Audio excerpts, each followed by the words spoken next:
Este foro llega a ustedes gracias al auspicio de Ecoval.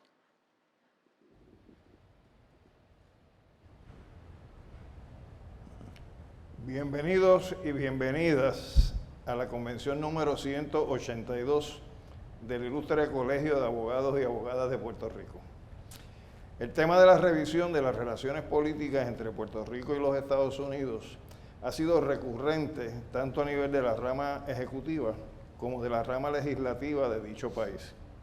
Así lo atestigua en el caso de la presidencia de los Estados Unidos 2 informes del Grupo de Trabajo Interagencial de Casablanca sobre el estatus bajo la administración republicana de George Bush en 2005 y en 2007, como también el informe de dicho grupo de trabajo sometido bajo la administración demócrata de Barack Obama de marzo del 2011. En el Congreso y Senado de los Estados Unidos, lo anterior se evidencia con por lo menos casi 2 decenas de iniciativas presentadas en los pasados 15 años relacionadas con el estatus de la isla. Ciertamente ninguna de tales medidas ha fructificado en una propuesta conjunta aprobada por dichos cuerpos legislativos para atender el problema de la relación de subordinación política de Puerto Rico a los Estados Unidos, mucho menos con la adopción de una política pública descolonizadora hacia Puerto Rico. De igual manera, los informes rendidos por el Grupo de Trabajo Interagencial de Casablanca tampoco han producido un resultado descolonizador más allá de dibujar posibles escenarios en torno a mecanismos para atender el tema del estatus. A pesar de la cantidad de proyectos y discusiones en torno al tema de las futuras relaciones políticas entre Puerto Rico y los Estados Unidos, el Congreso ha intensificado el control de nuestras instituciones políticas y económicas a través de una denominada Junta de Supervisión Fiscal impuesta al amparo de la Ley Promesa en el año 2016.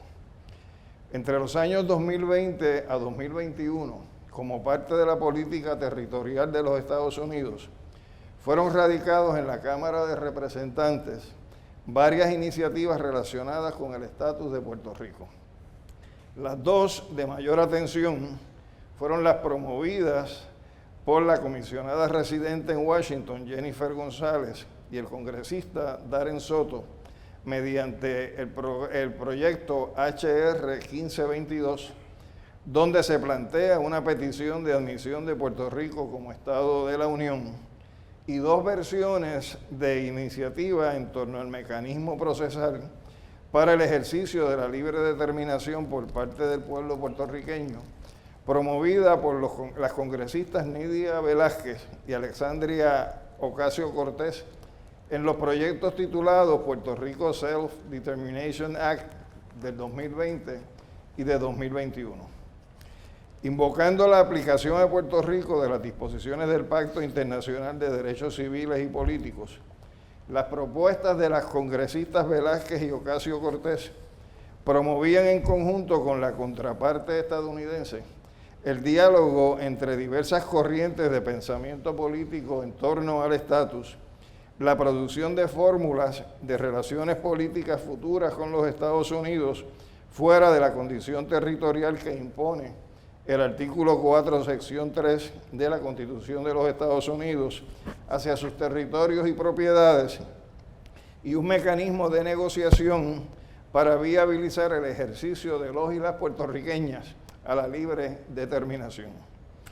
El choque entre las distintas iniciativas abrió paso a esfuerzos por acordar en el Congreso una propuesta de consenso, la que tomó forma originalmente en un borrador de proyecto habilitador para que el pueblo de Puerto Rico escogiera un estatus de gobierno propio no territorial permanente y la transición hacia la implantación de tal estatus de gobierno propio no territorial permanente, el cual más adelante ha tomado forma en el proyecto de ley HR 8393. El proyecto autoriza un primer plebiscito auspiciado por el gobierno de los Estados Unidos entre opciones no territoriales de independencia, libre asociación y estadidad, y en caso de una de estas no obtener en la primera consulta la mayoría absoluta de los votantes, una segunda vuelta entre las dos opciones que mayor número de votos obtuviera en la primera consulta. El proyecto define cada una de tales opciones y dispone el desarrollo de una campaña de educación sobre las mismas, de naturaleza no partidista y financiada por el gobierno de los Estados Unidos previo a la votación. También delimita el proceso para la revisión y aprobación de los materiales educativos y el diseño de la papeleta en las consultas, autorizando los fondos para llevar a cabo las mismas, incluyendo, de ser necesaria, una segunda vuelta, y establece los parámetros para la transición a la opción no territorial permanente que finalmente se escoja.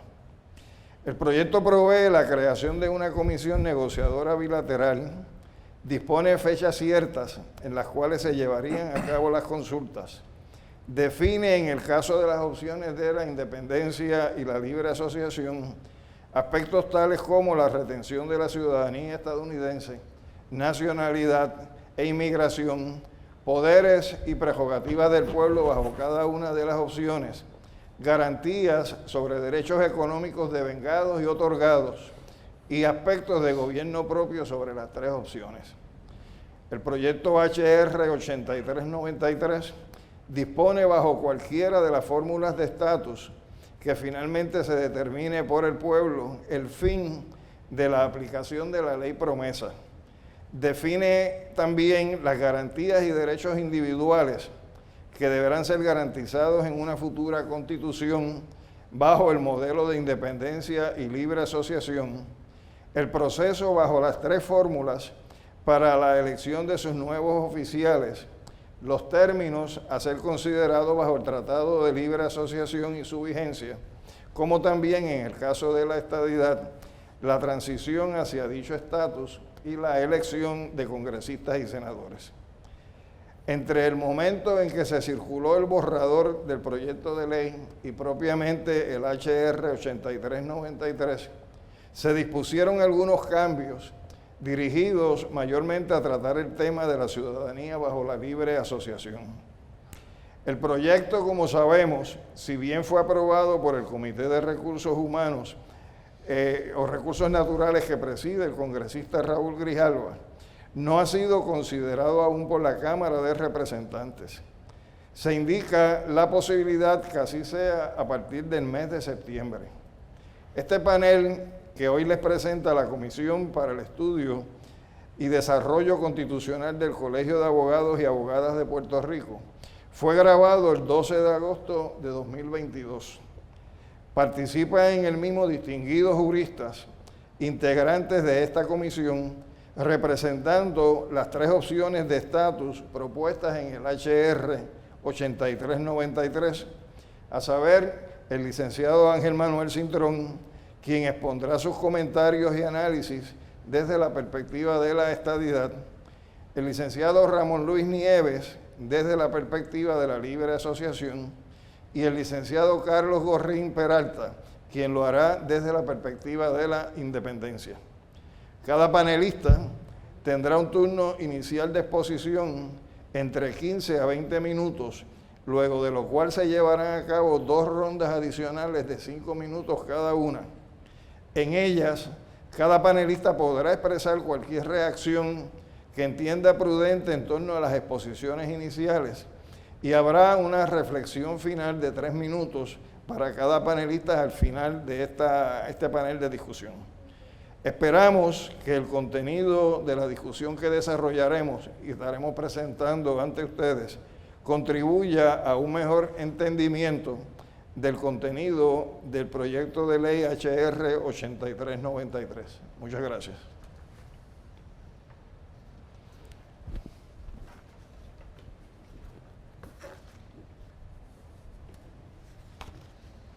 Saludos.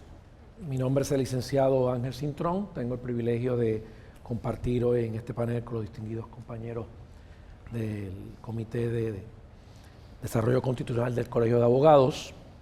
Y en esta ocasión me corresponde analizar el proyecto de la Cámara Federal 8393 desde la perspectiva estadista, Evidentemente, para así hacerlo, daremos unas pinceladas a lo que es el proyecto de ley radicado y mencionaré a modo superficial, por decir así, elementos técnicos importantes bajo las tres fórmulas que están presentadas en este proyecto.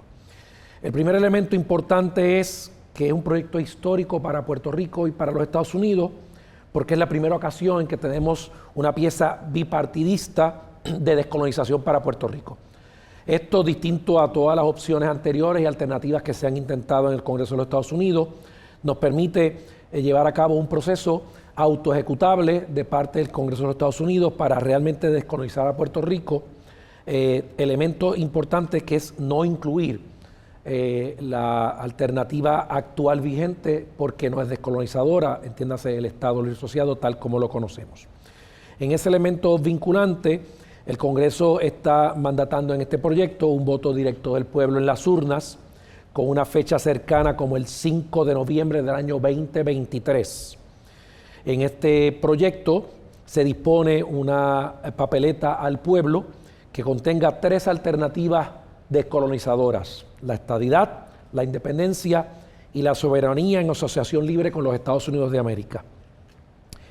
Para ello se dispone que la Comisión Estatal de Elecciones deberá elaborar una campaña educativa financiada con recursos del gobierno federal, y dicha campaña tiene que tener los siguientes elementos, entre otros: el impacto de los impuestos bajo estas tres alternativas, la representación internacional en organismos privados y de gobierno bajo estas alternativas, los elementos de inmigración y naturalización bajo cualquiera de las tres opciones, y las leyes y programas federales según apliquen o no apliquen o tengan algún proceso de phase out o de salida al paso del tiempo bajo las opciones que así lo ameritan. Además de eso, para la campaña educativa que debe elaborar la Comisión Estatal de Elecciones, ¿verdad?, se le daría una consulta al Departamento de Justicia de los Estados Unidos sobre su contenido. Diferentes ocasiones anteriores donde el Departamento de Justicia ha congelado el balón. En esta ocasión el Departamento tiene 45 días para hacer esta evaluación y contestar. De no contestar, se dan por aprobados el contenido de esta campaña educativa de parte de la Comisión Estatal de Elecciones. De hacer la evaluación y hacer recomendaciones de ajustes en ese contenido de parte del Departamento de Justicia Federal, la Comisión Estatal de Elecciones hará los ajustes y los cambios pertinentes sin tener que volver a consultar al Departamento de Justicia en Washington, lo que nos permite un grado de espacio y de libertad y de certeza de que no habrá fichas de tranque en el proceso para poder comenzar el trámite para llevar a cabo esta consulta plebiscitaria. Así las cosas, habrá una papeleta conteniendo las tres fórmulas y un elemento importante también a tomar en consideración en el proyecto de ley es que no se contabilizarán papeletas que no estén debidamente votadas. Así que no existe tampoco el concepto de el voto en blanco o alguna protesta o ninguna de las anteriores. ¿Cómo se definen las opciones? En términos muy sucintos, en el caso de la estadidad dice: el Estado de Puerto Rico es admitido en la Unión en igualdad de condiciones con los demás estados, en todos los aspectos y forma parte de la Unión Permanente de los Estados Unidos de América, sujeto a la Constitución de los Estados Unidos, con facultades no prohibidas por la Constitución a los estados y reservadas al Estado de Puerto Rico o a sus residentes según su soberanía estatal. En el caso de la independencia y la soberanía en asociación con los Estados Unidos, en esencia define a Puerto Rico como una nación soberana que tiene plena autoridad y responsabilidad sobre su territorio y población bajo una constitución de su propia adopción que será la ley suprema de la nación de Puerto Rico. En cuanto a los resultados, como explicó el licenciado Torres Rivera, es por mayoría simple de los votos. Cualquiera de las alternativas que en una primera ronda tenga 50% más uno, prevalece. De no haber ese resultado, hay una segunda ronda entre las dos opciones que tengan mayor cantidad de votos. Esa segunda ronda, de tener que suceder, sería el domingo 3 de marzo del año 2024. Y luego de eso, la Comisión Estatal de Elecciones notificará al Gobierno Federal sobre los resultados habidos. ¿Qué sucede con la ley promesa? En el caso de la ley promesa se dice que no aplicaría al Estado de Puerto Rico ni tampoco a la nación de Puerto Rico, de ser esa la opción escogida por el pueblo libremente en las urnas.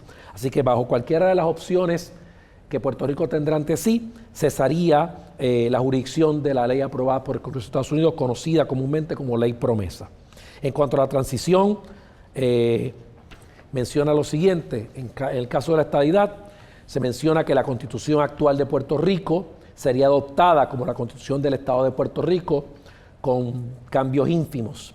En el caso de la independencia o la soberanía en libre asociación, establece que no más tarde de 6 meses luego de la certificación del nuevo estatus, de ser uno de ellos el escogido, la legislatura de Puerto Rico tiene que pasar una ley para la elección de los delegados a una convención constituyente para redactar la Constitución de la Nación de Puerto Rico.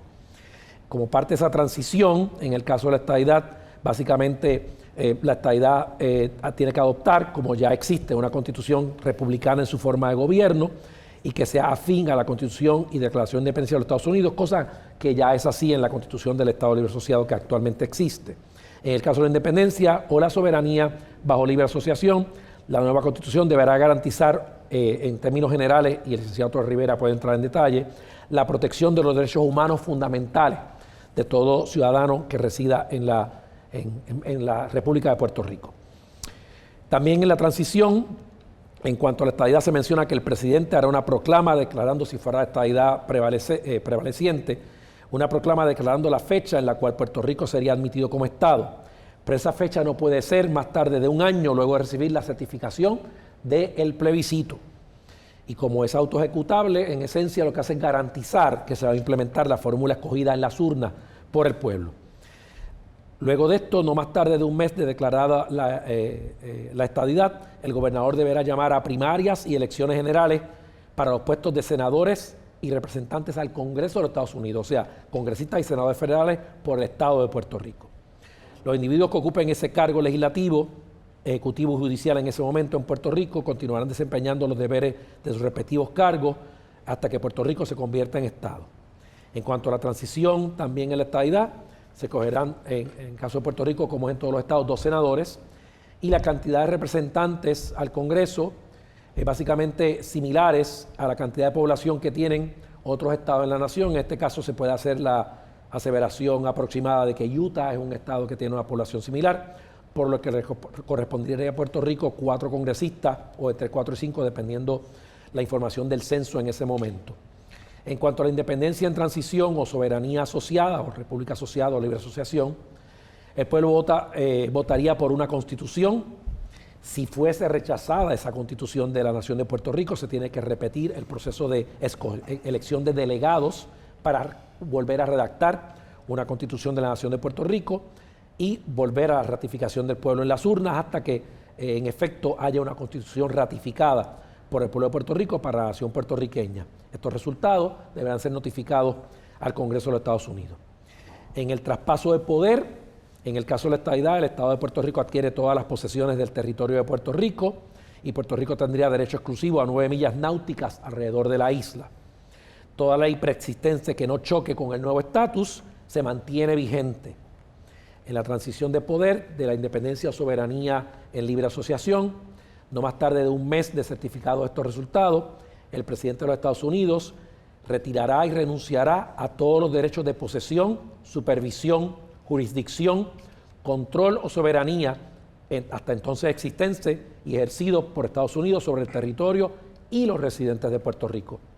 No más tarde de 1 semana de recibir esta proclama del presidente, se determinará la fecha en que el nuevo gobierno asuma el cargo. Las leyes federales dejarán de ser vigentes en el territorio de Puerto Rico, entiéndase. El Tribunal Federal dejará de existir, dejarán de tener presencia en Puerto Rico autoridades federales como el FBI, la EPA, la FDA, el Coast Guard, los parques nacionales y otros programas similares. En la transición y traspaso de poder en el caso de la estadidad, en la continuidad de obligaciones, todos los contratos, obligaciones, responsabilidades, deudas y reclamaciones del territorio de Puerto Rico y sus instrumentalidades en el momento de la admisión continuarán en su totalidad como lo contratado, obligaciones y responsabilidades, deudas y reclamaciones del Estado de Puerto Rico, o sea que se mantiene una continuidad jurídica en esencia. Los trámites judiciales continúan como de costumbre y las causas de acción civiles y criminales así también. En el caso de la independencia o la libre asociación, Puerto Rico deberá reconocer todas las órdenes y juicios por cortes ya emitidas. Los procesos judiciales comenzados en corte durante la época del territorio deben continuar hasta bajo la Nación de Puerto Rico hasta su conclusión. El Poder Judicial Federal ya no será extensivo a Puerto Rico. Todos los procedimientos pendientes en las Cortes de Apelaciones del Primer Circuito de Estados Unidos en Boston o en la Corte Suprema de los Estados Unidos en Washington, que inició o que podría haber iniciado antes del cambio de soberanía, en los tribunales del territorio, el Tribunal de Distrito de Estados Unidos en Puerto Rico, continuarán hasta su disposición final y ser presentados a la autoridad competente de la Nación de Puerto Rico para su debida ejecución, disponiéndose que Estados Unidos ni ninguno de sus funcionarios es parte, en cuyo caso cualquier sentencia definitiva será debidamente ejecutada por las autoridades competentes en el caso de los Estados Unidos. En la estadidad, Puerto Rico permanecerá no incorporado hasta su admisión como Estado de la Unión. En el caso de la independencia, no más tarde de 3 meses de establecida la Convención Constitucional para crear la nueva Constitución, el presidente de Estados Unidos nombrará una comisión conjunta de transición. Esta será responsable de agilizar la transferencia ordenada de todas las funciones que actualmente ejerce el gobierno federal en Puerto Rico y recomendará al Congreso cualquier legislación apropiada para llevar a cabo tal transferencia. En el caso de la soberanía bajo la libre asociación, Estados Unidos debe crear una comisión bilateral negociadora que guíe las negociaciones de transferencia y los artículos del acuerdo bilateral. Los delegados de la Convención Constituyente, en este caso, deben escoger 5 miembros, al igual que el presidente de los Estados Unidos, y uno de ellos tendrá rango de embajador. Los artículos de este acuerdo entre Estados Unidos y Puerto Rico pueden ser terminados a voluntad por cualquiera de las partes en cualquier momento. Pero hacemos la salvedad que por experiencia ya vivida en las islas del Pacífico, estos tratados esencialmente han durado aproximadamente 25 años. En el caso de la estadidad, los derechos adquiridos, no se pierden derechos adquiridos, sino que se adquieren derechos nuevos, la igualdad de todos los programas federales, entre muchas otras cosas. En el caso de la independencia y la soberanía bajo libre asociación, los derechos y beneficios de veteranos o sus familiares, retirados federales, beneficiados del Seguro Social, no deben ser interrumpidos y deben ser dados por el gobierno de la Nación de Puerto Rico en acuerdo con ambas naciones. Todas las contribuciones hechas por los empleados o patronos al Seguro Social, pero que aún no cualifican para recibirlo, o sea que no se han retirado aún, serán transferidas al gobierno de la Nación puertorriqueña una vez que dicho gobierno establezca su propio sistema de seguro social. O sea que ese recurso económico, esos dineros pasan a las arcas del gobierno de Puerto Rico, no al individuo. Una vez pase esto, cesa la responsabilidad de la Administración de Seguro Social sobre los residentes de la Nación en Puerto Rico. En cuanto a los programas federales o transferencias federales, bajo la estadidad básicamente se mantienen igual, pero se añaden programas no existentes en el territorio como el Seguro Social Suplementario y el TRICARE Prime del sistema de salud de los Estados Unidos que no aplica a Puerto Rico actualmente. Y otros. En el caso de la independencia y la soberanía bajo libre asociación, todas las demás transferencias de pagos a individuos o al gobierno de Puerto Rico, que no sean las que mencioné anteriormente, se mantendrán en forma de bloque anual, que serán usados discrecionalmente por el gobierno de la nación puertorriqueña. O sea, que no van directamente al individuo, sino al gobierno de Puerto Rico y éste dispondrá de ellas. Luego de 10 años, comienzan a disminuir la cantidad de ese programa en bloque o ese dinero en bloque en un 10% anual hasta llegar a 0 en 20 años. Luego de 20 años cesa toda transferencia de dinero federal a Puerto Rico. La transición en la ciudadanía e inmigración, en el caso de la estadidad, es el único estatus obviamente que garantiza una ciudadanía americana a los nacidos en Puerto Rico y a las futuras generaciones sin cortapisa ni impedimento ninguno. En cuanto a la independencia, la ciudadanía de los nacidos en Puerto Rico se determinará por las nuevas leyes de la nación. Sin importar sus padres, son ciudadanos americanos, sus hijos nacidos en Puerto Rico no lo serán automáticamente. Hasta los 25 años luego de declarar la independencia, los ciudadanos de la nación de Puerto Rico, que no sean ciudadanos americanos, podrán vivir y trabajar sin necesidad de ser aplicables las leyes de inmigración de los Estados Unidos. Luego de esos 25 años, la ley que aplicará totalmente a la ley de inmigración de los Estados Unidos. En el caso de la soberanía bajo libre asociación, la ciudadanía de los nacidos en Puerto Rico se determinará por las nuevas leyes de la nación puertorriqueña.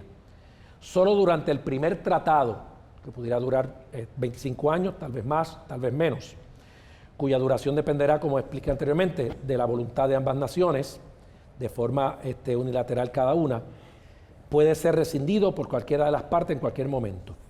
Personas nacidas de dos ciudadanos americanos, o sea, de padre y madre americanos, tendrán la misma protección bajo las leyes de inmigración de Estados Unidos. O sea, que puede adquirir la ciudadanía americana el niño, pero debe ser menor de 18 años para esto.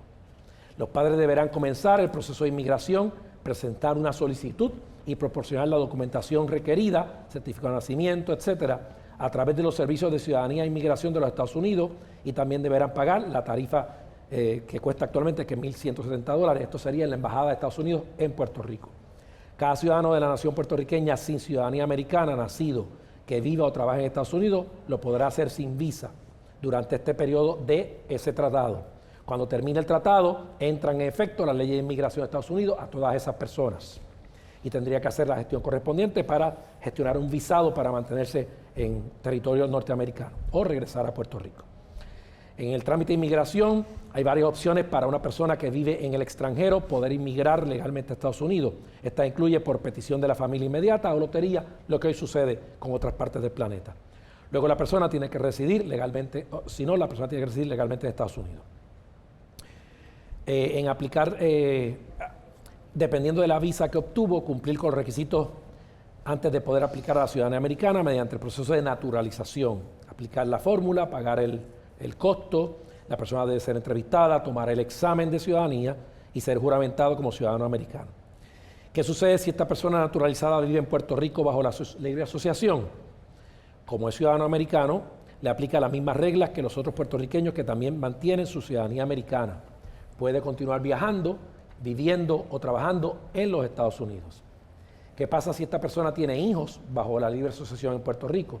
Le aplica las mismas reglas que a los puertorriqueños ciudadanos americanos. Es decir, para adquirir la ciudadanía, su hijo tiene que haber nacido de dos padres ciudadanos americanos, pasar por el proceso de inmigración, cumplir con los requisitos, proveer la documentación que se pida, ¿verdad?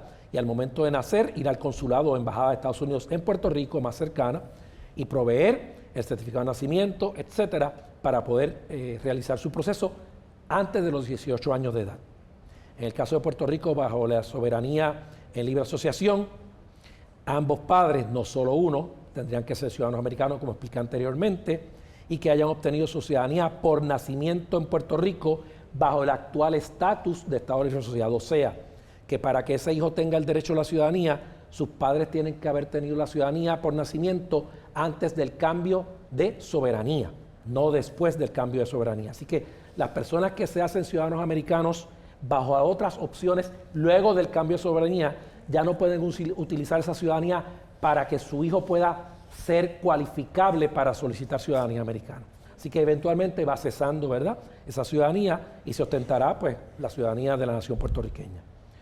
Solo duraría durante el periodo acordado del primer tratado, que tendría que ser ratificado por el Congreso, ¿verdad? Y nada quita que sea ratificado o no, eso dependerá y el tiempo adjudicará eso.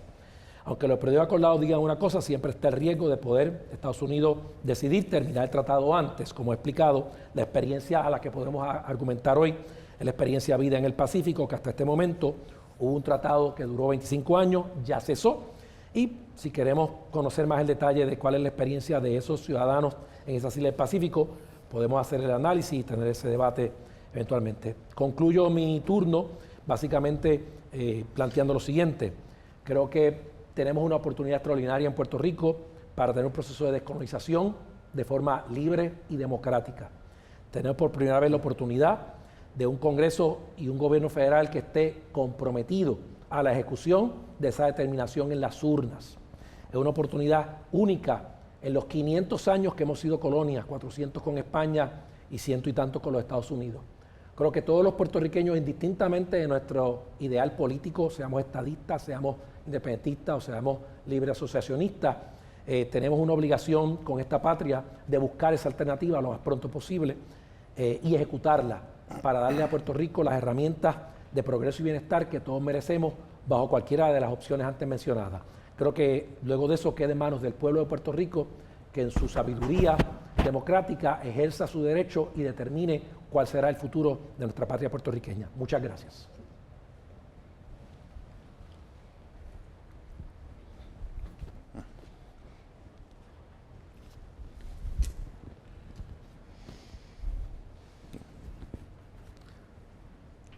saludos a todos y a todas los que nos están viendo.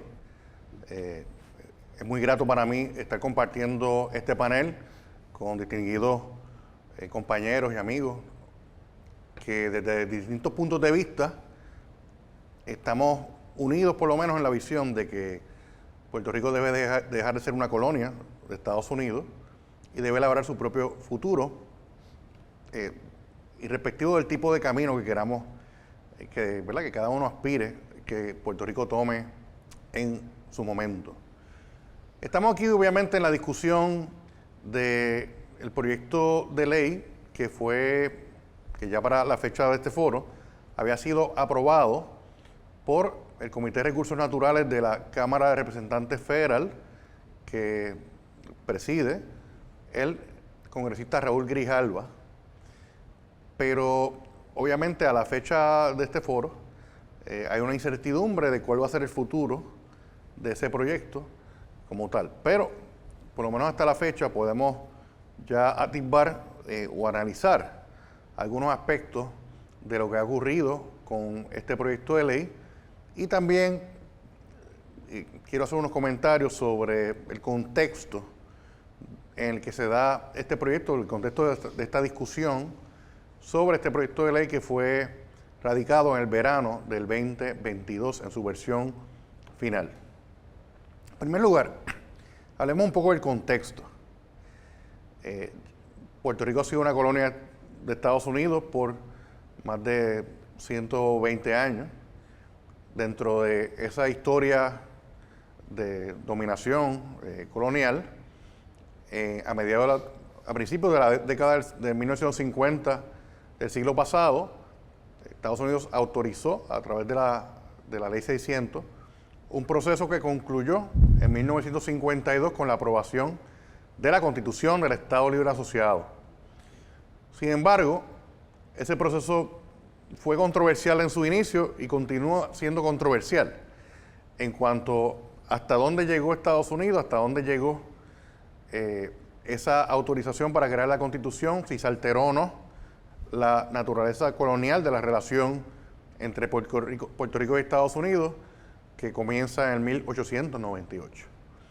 Lo cierto es que por lo menos el contexto histórico de la época en la que se crea la Constitución del Estado Libre Asociado, que era el contexto de los inicios de la Guerra Fría entre Estados Unidos y la antigua Unión Soviética, posteriormente con unos conflictos que se recrudecen en los años 60 del siglo pasado, con el conflicto entre Estados Unidos y Cuba y sus repercusiones dentro del debate de estatus de Puerto Rico, que las tuvo. Nos vamos a entrar en este momento en el foro sobre ellas, pero en aquellos años, el gobierno de Estados Unidos hacía un esfuerzo por justificar y en cierto modo hasta proteger la relación que tenía con Puerto Rico. Y en ese momento había eco, o quizás se le daba algún tipo de aire o esperanza a la clase política de Puerto Rico que favorecía la relación que se creó en 1952, o el régimen que se creó en el 52, y pues hasta en los foros internacionales pues buscaba la manera de apoyar ese tipo de relación y por lo menos no decir otra cosa que no fuera de que era una relación aceptable que los puertorriqueños querían. Sin embargo, el contexto político y la importancia de Puerto Rico para Estados Unidos fue cambiando con el pasar de las décadas.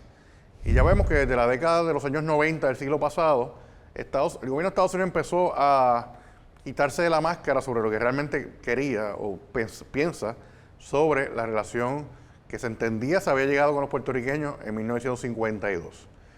Y como decía el compañero Alejandro Torres, en este siglo que comienza en el año 2000, en ciertas manifestaciones el gobierno de Estados Unidos ha sido bastante abierto a admitir de que la relación que tuvo, que se llegó con Puerto Rico en 1952, o el proceso que llegó a la Constitución de Lela, que quizá es una manera más apropiada de decirlo, realmente pues no alteró la realidad que Puerto Rico continúa siendo un territorio sometido a los poderes plenarios del Congreso de Estados Unidos bajo la llamada cláusula territorial.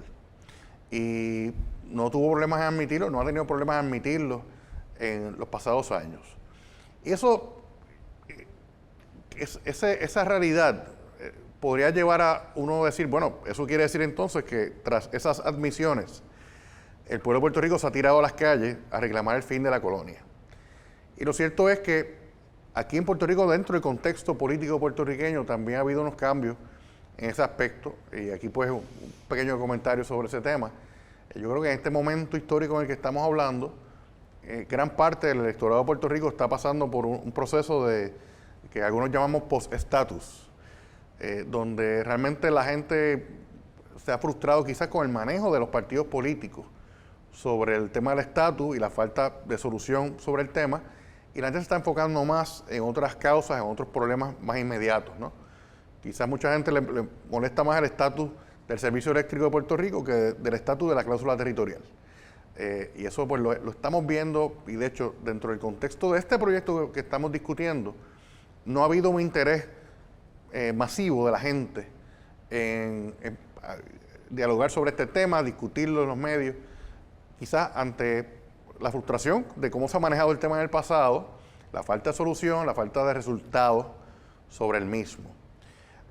Yo creo que eso es parte del contexto que estamos viviendo. Obviamente no nos divorciamos de la realidad de que el estatus de Puerto Rico sí ha cambiado, aunque no necesariamente en cuanto a que se respetó un resultado de un plebiscito o de una asamblea constituyente, sino que el estatus de Puerto Rico ha cambiado porque algo que mucha gente pensaba que no podía ocurrir, que era que el gobierno de Estados Unidos pudiera intervenir con facultades reconocidas al gobierno del Estado Libre Asociado en los años 50, pues mira, pues ocurrió. Y se llama la Ley Promesa.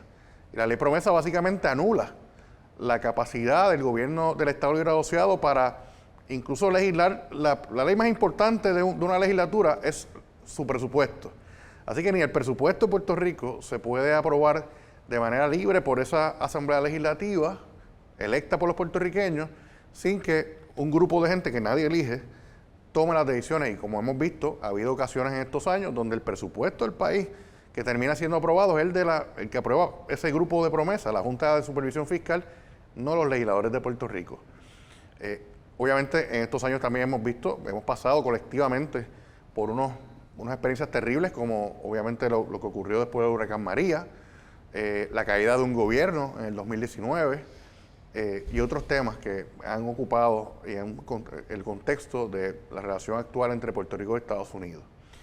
Así que doy este contexto para realmente uno preguntarse, bueno, ¿y por qué se radican estos proyectos de ley que estamos discutiendo? Como decía el compañero Alejandro Torres, en el 2021 se radicaron varios proyectos de estatus que obviamente eran distintos en cuanto a sus premisas y lo que pretendían hacer.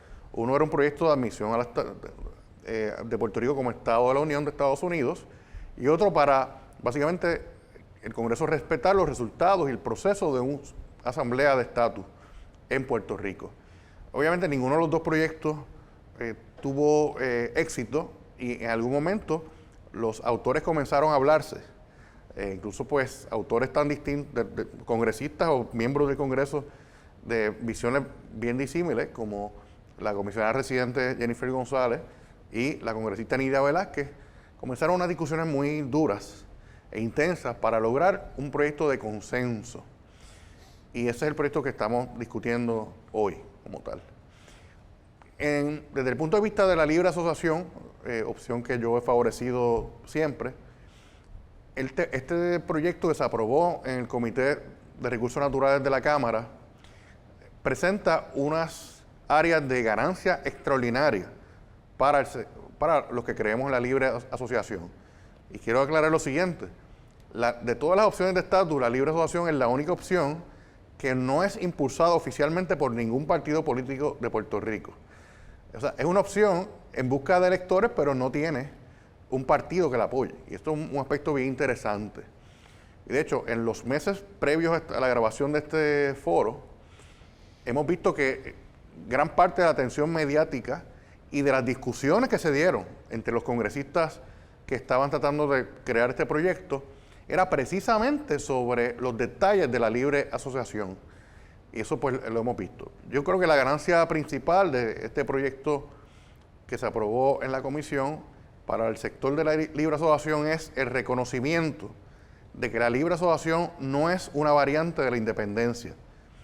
Ese tipo de enfoque, que ese tipo de juicio, se ha expresado por el gobierno de Estados Unidos en varios informes de la rama ejecutiva. Se expresó legislativamente en los años 90, cuando se radicó el proyecto Young, que fue muy discutido y aprobado, si mal no recuerdo, por un voto en la Cámara de Representantes, no se aprobó en el Senado, pero se definía la libre asociación como una variante de la independencia. Y lo interesante de eso es que ese planteamiento, que obviamente coincide con el ataque que históricamente el sector estadista y alguna gente de los que defienden la relación actual con Estados Unidos, el ataque de que la libre asociación es lo mismo que la independencia, ese enfoque es abandonado en este proyecto. Y eso es una ganancia importante de que se comienza a reconocer la posibilidad de crear un modelo de libre asociación para Puerto Rico que parta solamente de los intereses de Estados Unidos y de Puerto Rico y no de ataques políticos o preconcepciones sobre este modelo. Debo decir que Estados Unidos tiene amplia experiencia con la libre asociación. El concepto de libre asociación, que surge en la década de los años 60 dentro del contexto de las resoluciones anticoloniales aprobadas por la ONU, particularmente la resolución 1541, que menciona e incluye unos principios de libre asociación. Ese concepto Estados Unidos comienza a explorarlo a finales de la década de los años 60 del siglo pasado, cuando dentro del conflicto que tenía con los ciudadanos que vivían, los residentes del antiguo territorio en fideicomiso de la Micronesia, surge un conflicto. ¿Cuál fue el conflicto? Que Estados Unidos, el interés principal que tenía en ese grupo de islas en el Pacífico era el interés estratégico, militar. Incluso allí, en varios atolones, particularmente el atolón de Bikini, Estados Unidos hizo pruebas nucleares desde 1945 hasta la década de los años 50. Y pues obviamente Estados Unidos quería retener el control de esas islas como tal, pero muchos ciudadanos de la Micronesia tenían aspiraciones independentistas. Así que, ¿cómo se conciliaba ese interés independentista de los ciudadanos con el interés de Estados Unidos de mantener un control sobre esas islas estratégicos? Ahí surge, se agarran del concepto de libre asociación para darle contenido. Y claro, tengo que aclarar lo siguiente. Ese grupo de islas que luego crean 3 pactos de libre asociación con Estados Unidos, nunca fueron territorios de Estados Unidos dentro del concepto constitucional que Puerto Rico ahora mismo sí es considerado. Puerto Rico es un territorio sujeto a los poderes plenarios del Congreso bajo la cláusula territorial de la Constitución de Estados Unidos, pero esos grupos de islas que se convirtieron en Palau, los Estados Federados de la Micronesia y las Islas Marshall, no estaban sujetos a la cláusula territorial, que es una diferencia importante con el caso de Puerto Rico, e igual de importante que los residentes de esos países nunca aspiraron a tener ciudadanía americana, ni tampoco la plantearon dentro de su negociación de libre asociación porque no les interesaba, no era algo que estaba en su interés. Sí hubo un grupo de islas, que son las Islas Marianas del Norte, que se separan de la negociación, esto estoy hablando en los años 60 del siglo pasado y 70, se separan de esa negociación porque sí querían ser ciudadanos americanos y sí querían convertirse en un territorio de Estados Unidos. Así que las Islas Marianas del Norte, como se le conoció, llegan a un acuerdo, un convenio con Estados Unidos en 1975, donde se convierten en un territorio sujeto a la Constitución de Estados Unidos y se convierten en ciudadanos americanos. Diferencias importantes con el caso de Puerto Rico. Digo esto porque, en efecto, Estados Unidos tiene amplia experiencia con relaciones de libre asociación, la estuvo negociando con los ciudadanos de estos países durante más de una década, desde por lo menos 1969 hasta 1986, cuando finalmente Estados Unidos y los gobiernos de las Islas Marshall y de los Estados Federados de la Micronesia llegan a los acuerdos de libre asociación que están vigentes hoy, que son acuerdos que ya llevan más de 30 años de vigencia se han renovado en varias ocasiones con distintas cláusulas que se acuerdan mutuamente los países y están ahí en vigencia. Hubo un tercer pacto con Palau que por otras razones que no vienen al caso, pues se terminó ratificando en 1994 y realmente está en vigencia. Así que Estados Unidos como gobierno sí ha tenido mucha experiencia con el concepto de libre asociación, pero en el caso de Puerto Rico no se había planteado hasta este momento la posibilidad de crear un modelo de libre asociación particular para Puerto Rico. Y ya en este proyecto de ley que estamos discutiendo, la ganancia que tiene es que separa a la libre asociación de la independencia, le pretende dar un contenido distinto e incluye un elemento de transmisibilidad de la ciudadanía americana, ¿verdad? Así que son dos elementos importantes. Ahora bien, desde el punto de vista de la libre asociación, el proyecto tiene unos serios defectos que ya no serán atendidos en este proyecto, pero quizás en un proyecto futuro, si este proyecto no se aprueba finalmente por el Senado, como parece que por lo menos hasta la fecha no se va a aprobar, si se radica nuevamente en otro momento, en otro congreso, son defectos que hay que atender dentro de la alternativa de libre asociación.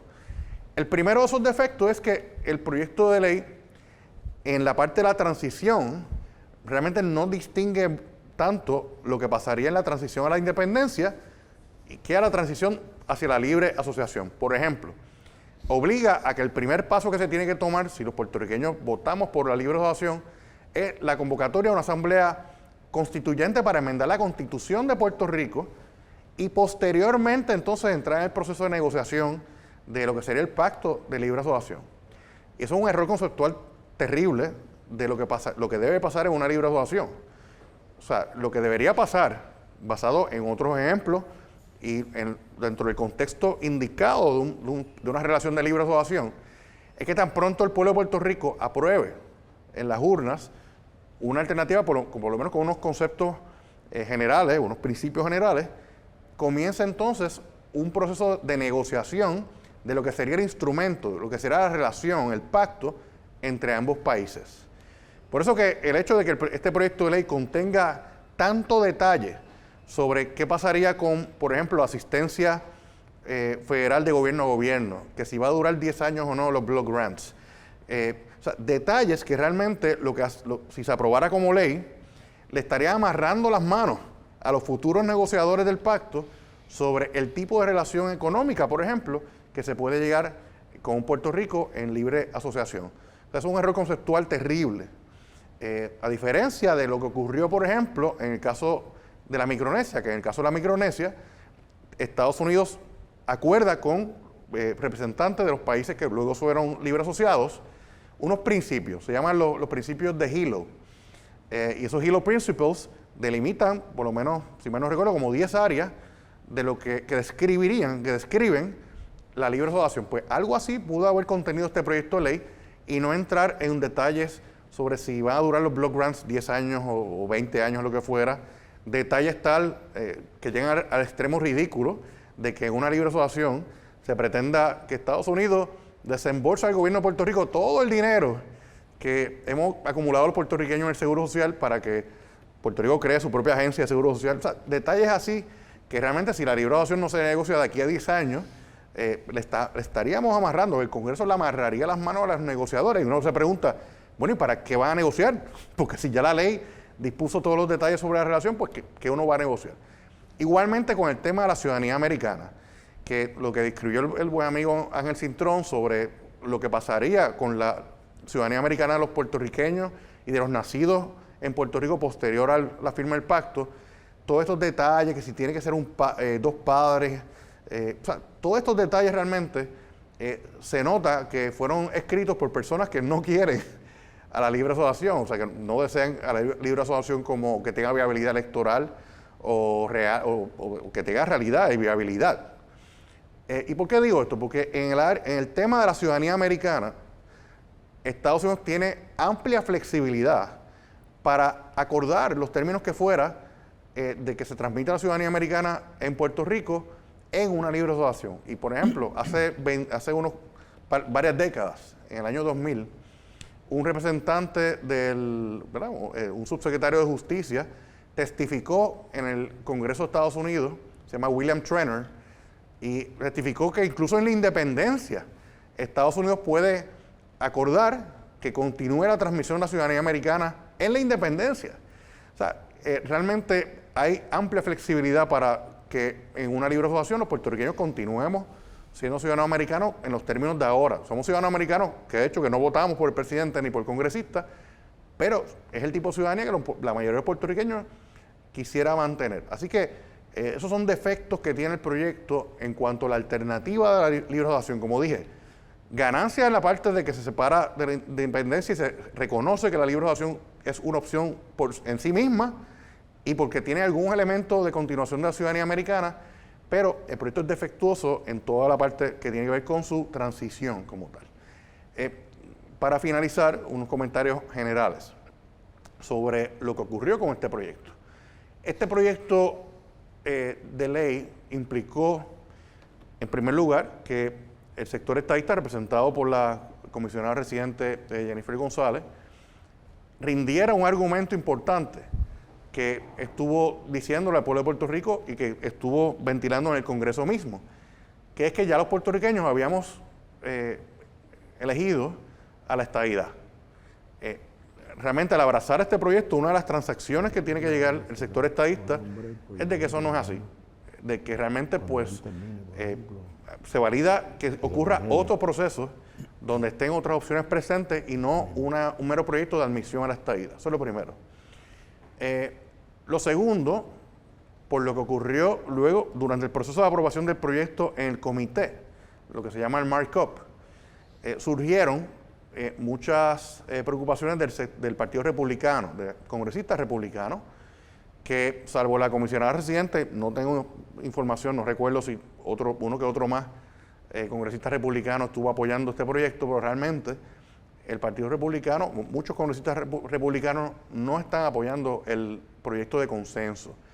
Y no tiene que ver con la libre asociación ni con la independencia, tiene que ver con el hecho de que muchos no quieren que un proyecto de ley obligue al Congreso a respetar un resultado autoejecutable de la estadidad. Eso es una realidad que no ha cambiado. Ocurrió también hace más de 30 años con el proyecto de Bennett Johnston, que pues tampoco se superó en el Senado. Y pues, mientras siga estando la estadidad como una opción que el Congreso se vea obligado supuestamente a respetar, los proyectos de estatus no van a tener un buen resultado en el Congreso, y eso lo vimos en ese proceso. Y por último, hay que hacer una reflexión breve sobre el concepto, la premisa de este proyecto. Obviamente un sector importante del Partido Popular ha argumentado de que este proyecto de ley excluye a un número importante de votantes puertorriqueños porque no incluye a la alternativa de la relación actual. Y ese argumento puede ser cierto siempre y cuando veamos cuál es el concepto del proyecto. Si el concepto del proyecto es meramente que se voten por unas opciones, las que sean, que quiere escoger el pueblo de Puerto Rico, pues el argumento de la exclusión de la ley la puede tener validez.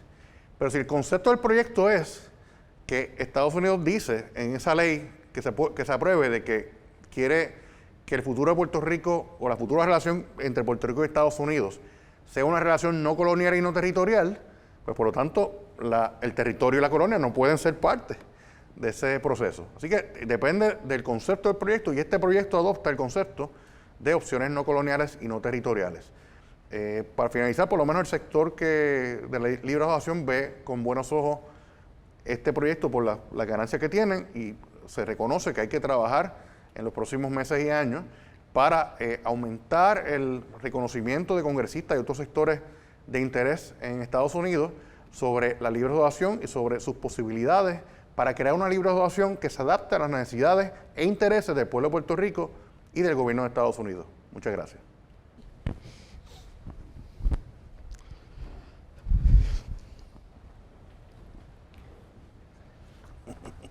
Saludos, colegas. Una vez más, regreso a este mismo escenario para comentar alternativas congresionales en torno a la relación política entre Puerto Rico y los Estados Unidos. Hace un año participé en otro foro similar que perseguía analizar 3 proyectos presentados en el 2021 en la Cámara de Representantes de los Estados Unidos. El primero del representante Raúl Grijalva, presidente de la Comisión Legislativa con jurisdicción sobre los territorios. Era una resolución de la Cámara para repudiar los casos insulares e instar al Poder Judicial a revocarlos porque su doctrina la motivaba en un racismo inaceptable el día de hoy. El segundo, presentado por el representante Darren Soto de Florida y la comisionada residente Jennifer González, se titulaba Puerto Rico Statehood Act. Proponía un plebiscito de estadidad sí o no, cuyo resultado de favorecer el sí hubiera requerido que el presidente proclamara la admisión del Estado de Puerto Rico dentro de un año sin ulterior acción congresional. El tercero, presentado por la representante Nidia Velázquez y la representante Alexandria Ocasio-Cortez, como se ha dicho, autorizaba la convocatoria de una asamblea de estatus que negociara con los Estados Unidos las definiciones de estadidad, independencia y libre asociación para entonces someterlas a un voto cuyo resultado se ejecutaría. Para contextualizar el análisis de esas medidas, analicé el proceso de expansión territorial de los Estados Unidos durante los siglos XVIII y XIX, que perseguía expandir las fronteras anexando nuevos territorios adquiridos de otras naciones mediante compra o conquista militar, con el fin de que a partir de la adquisición fueran parte de los Estados Unidos, fueran colonizados por estadounidenses y eventualmente fueran admitidos como nuevos estados. Mientras tanto, su gobernanza estaría en manos del Congreso, que tendría poderes plenarios para aprobar leyes bajo la cláusula territorial de la Constitución Federal. Luego analicé cómo en el 1898 la adquisición de nuevos territorios adquirió un nuevo cariz. Los propósitos de anexar a Puerto Rico, a Guam y a las Islas Filipinas no eran los mismos. No se perseguía colonizar enviando colonos para habitarlos. No se interesaba que fueran parte de los Estados Unidos, sino meras posesiones con fines económicos y geopolíticos. Tanto fue así que entre algunos académicos, el Congreso y la Corte Suprema de los Estados Unidos se inventaron un nuevo constructo constitucional de territorio no incorporado, que es un territorio que no es parte de, sino que pertenece a los Estados Unidos como mera posesión sujeta a los poderes plenarios del Congreso. Ese giro representó una transformación ideológica de esa nación. De haber repudiado el colonialismo al declarar su independencia, a abrazar el colonialismo e incluso validarlo dentro de su constitucionalismo. Expliqué que a mediados del siglo XX era necesario lavarle la cara a la relación colonial sin modificarla.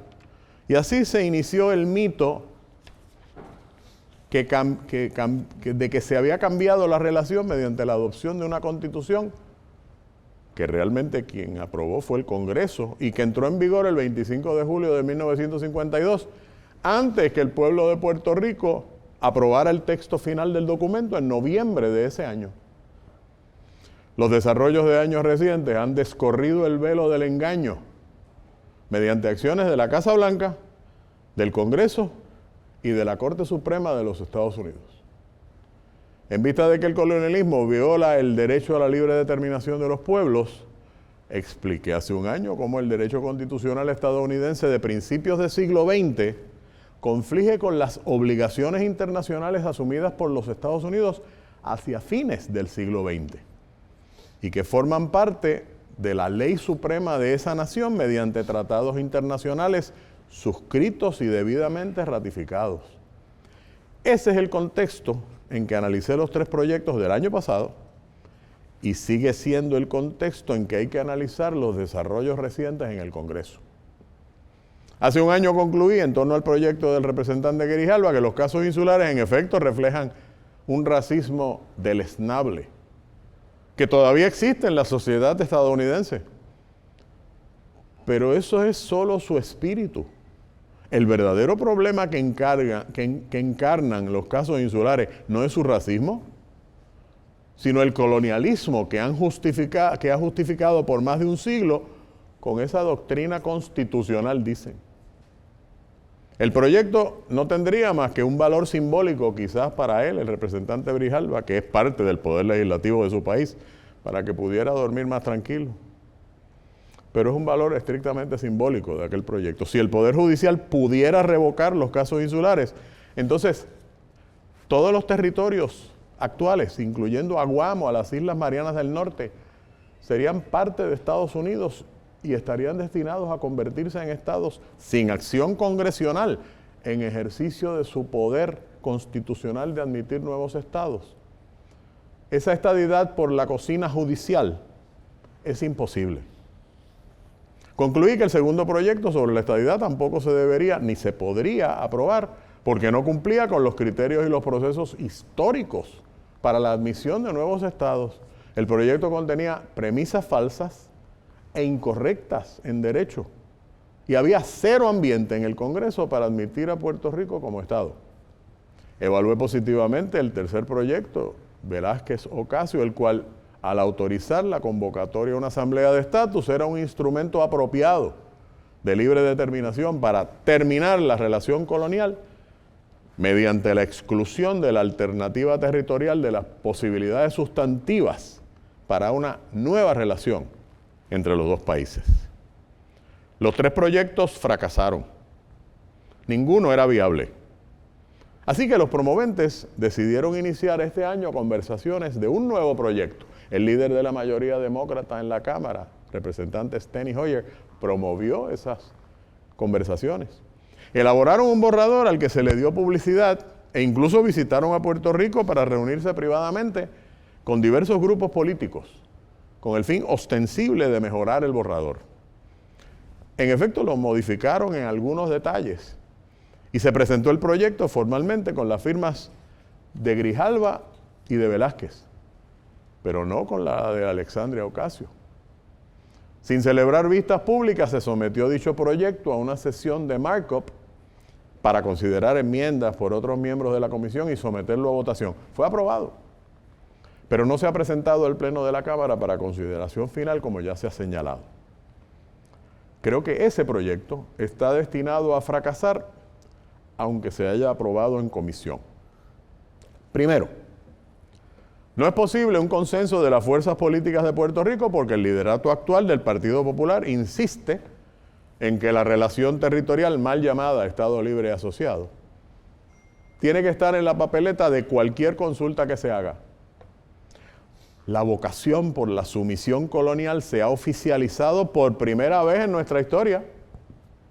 Antes se usaban retruécanos, galimatías, con términos altisonantes y engañosos que encubrían la realidad colonial. Negaban que siguiéramos siendo territorio y que el Congreso ejerciera poderes plenarios. Ahora, en un giro histórico, se acepta la territorialidad y qué bueno. Eso nos permite convencer al Congreso de que legisle a favor de los intereses de Puerto Rico mediante concesiones todavía no definidas. Se aceptan dádivas, ¿saben?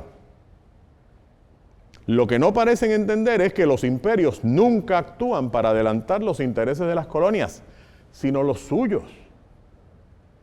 Segundo, el fracaso del proyecto representa el fracaso de los estadistas, en particular de la comisionada residente, que ha colocado todas sus fichas políticas en más fondos federales que no llegan. Y la estadidad. No hay forma que los estadistas puedan lograr una estadidad autoejecutable.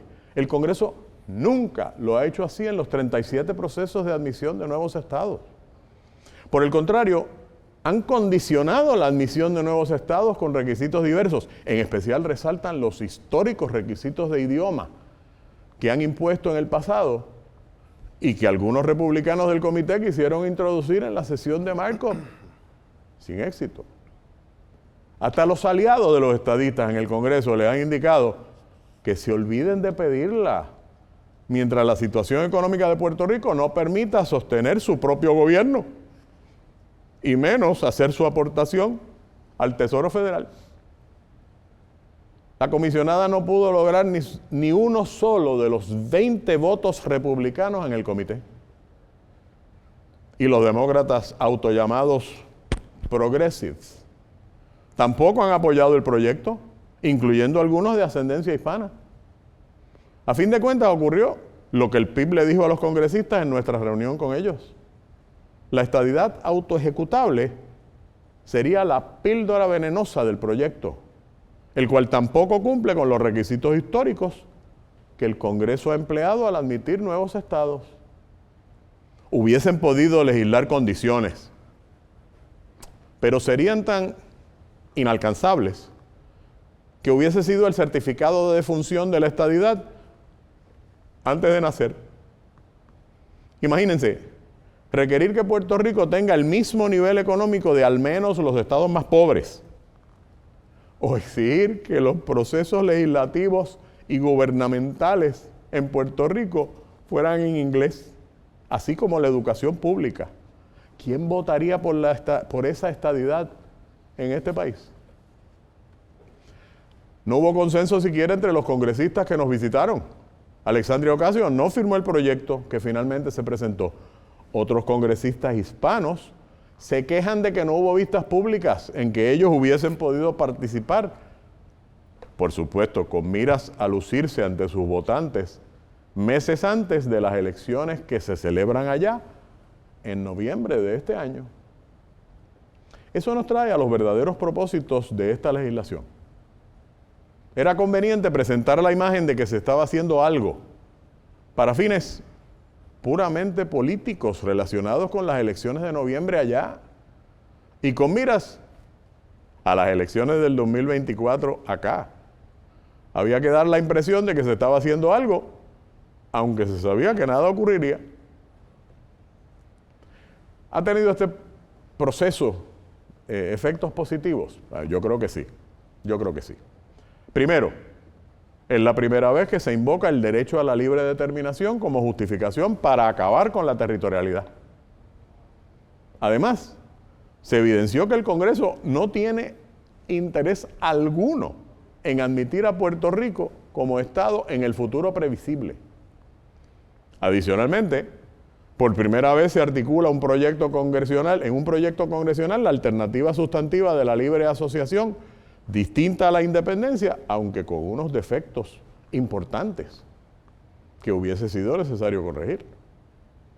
Por último, es la primera vez que se aprueba en una comisión congresional el instrumento de asamblea de estatus que hemos planteado como el mecanismo procedimental para viabilizar la libre determinación. En esa lucha, por supuesto, ha sido protagónica la participación de este Colegio de Abogados y Abogadas de Puerto Rico desde hace casi 4 décadas.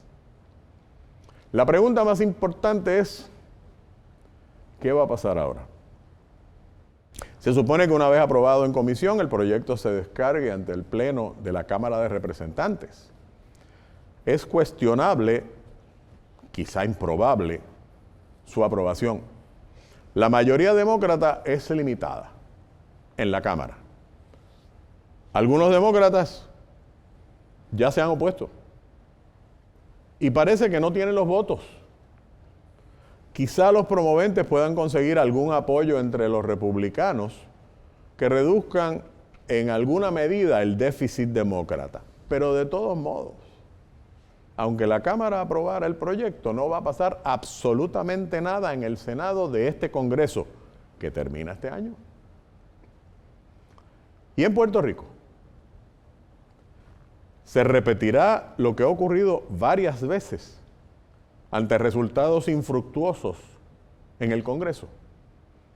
Se propondrá legislación para la celebración de otro plebiscito criollo, como ocurrió en el 1993, 1998, 2012.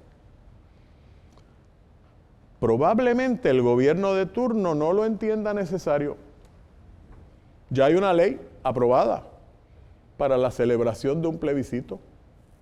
Recuerden que luego de las elecciones del 2020, en que el PNP perdió la Asamblea Legislativa, pero ganó por exiguo margen la gobernación, la legislatura aprobó a escape y la exgobernadora Wanda Vázquez firmó una ley que le delega al gobernador la facultad de convocar a un plebiscito con el contenido y la fecha que él quiera. Por supuesto, esa legislación es de cuestionable validez constitucional, pero no quiero siquiera especular sobre la decisión del Tribunal Supremo de Puerto Rico si se llegara a cuestionar dicha legislación. Quizás sea muy atractivo para el gobernador, ante el fracaso de la comisionada residente en asegurar el proyecto congresional, lucir como el paladín de la estadidad y, de paso, motivar a los estadistas a votar en el 2024. Por él, por supuesto. Hay otra alternativa. La Asamblea Legislativa tiene 5 delegaciones. ¿Sería posible aprobar un proyecto de ley para convocar una asamblea de estatus? Eso permitiría fraguar desde acá un problema político para el Congreso y el gobierno de los Estados Unidos ante su contumaz inacción en torno a legislación plebiscitaria, invocando con alguna regularidad que el problema es que en Puerto Rico no nos ponemos de acuerdo. Mira, resulta que la culpa de la prolongación del colonialismo es del pueblo colonizado ahora. ¿Habrá voluntad política en Puerto Rico para terminar realmente con el colonialismo? ¿O prevalecerá la colonialidad?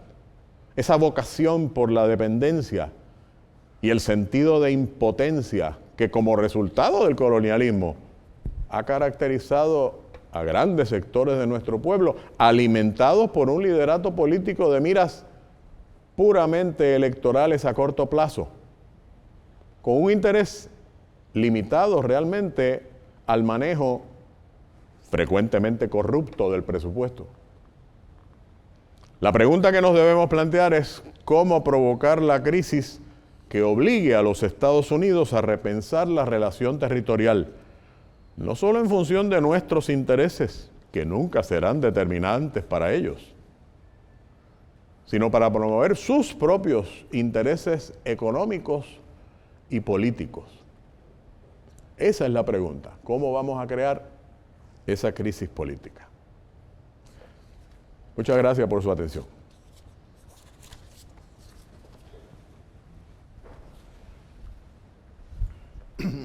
Bueno, hemos tenido ante ustedes 3 excelentes presentaciones de cada uno de los compañeros. Sí me gustaría que en el turno que se va a consumir ahora por cada uno, que es una ronda de 5 minutos reaccionando a las distintas intervenciones o aportando elementos nuevos que no se cubrieron en el turno inicial, nos planteemos la interrogante a partir de las dificultades que creo que todos vemos en que se pueda aprobar este proyecto finalmente.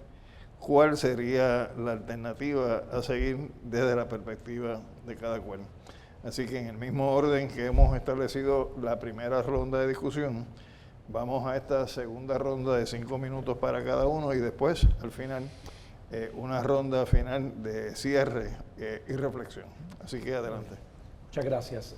Pues me parece que en tu pregunta, Alejandro, primero conociendo cómo funciona el aparato legislativo de los Estados Unidos, ¿verdad?, que funciona a una ronda de cada 2 años, el reto siempre va a estar presente y es el reto de cómo lograr un proceso de esta naturaleza, de esta profundidad y complejidad en un periodo exiguo de 2 años, tenido que volver a comenzar tan pronto se vence ese periodo, y ese es el reto que tenemos al frente y es inevitable que lo tengamos.